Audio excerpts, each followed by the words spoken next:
Bonjour à tous, c'est Mehdi Baptiste. Alors pour ceux qui ne me connaissent pas, j'aide les gens à devenir fiers et libres en arrêtant de fumer pour de bon. Et ça, sans ressentir aucun stress, aucune envie ou aucun manque. Dans cette vidéo, on va parler justement de courage et de détermination, à savoir comment trouver cette détermination et ce courage pour vous libérer complètement du tabac.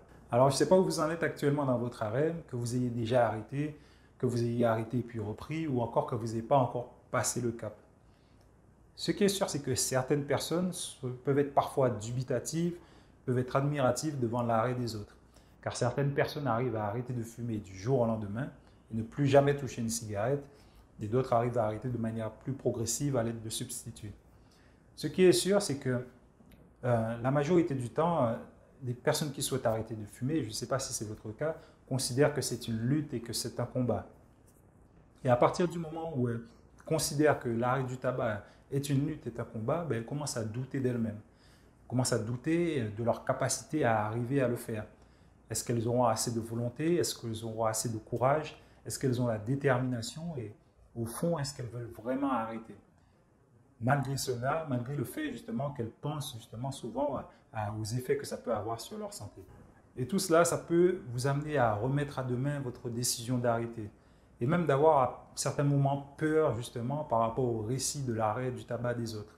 Parce qu'il y a certaines personnes pour lesquelles c'est très compliqué, d'autres personnes beaucoup moins.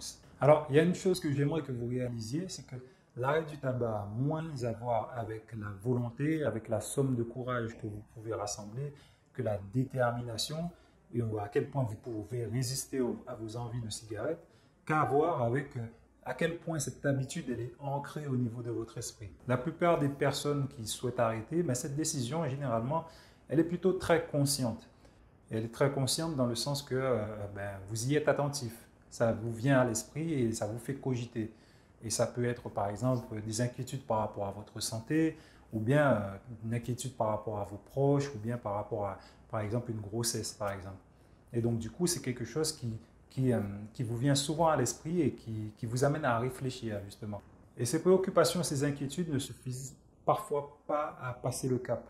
Et même lorsque vous passez le cap, vous vous retrouvez à lutter contre l'envie, contre le stress, contre le manque. Et d'où ça vient ça? Ça vient simplement de la partie la plus inconsciente de votre esprit, la partie automatique. Parce que quelque part, vous pouvez décider d'arrêter de fumer là maintenant, mais dites-vous bien que cette habitude qui s'est perpétuée et dans laquelle vous êtes devenu compétent, elle va continuer de s'entretenir, de se perpétuer, parce que quelque part, vous décidez quelque chose dans votre esprit, mais une autre partie de votre esprit trouve toujours une utilité à ce comportement-là et n'a pas encore compris justement que vous voulez trouver une nouvelle direction par rapport à ça. Ne pas prendre cette partie de votre esprit en compte dans votre arrêt, ça va vous faire justement vous sentir constamment en lutte contre vous-même, à vous retrouver à résister à des envies, à du manque, à avoir des phases de déprime et même peut-être des troubles du sommeil. Parce que quelque part, il y a cette partie de votre esprit qui n'a pas encore compris justement que vous ne trouvez plus d'utilité du tout au fait de fumer. Et si c'est une problématique qui vous touche actuellement et que vous souhaitez passer le cap, vous pouvez simplement réserver votre appel découverte via le lien qui se trouve juste en dessous de la vidéo. Quant à moi, je vous dis à la prochaine.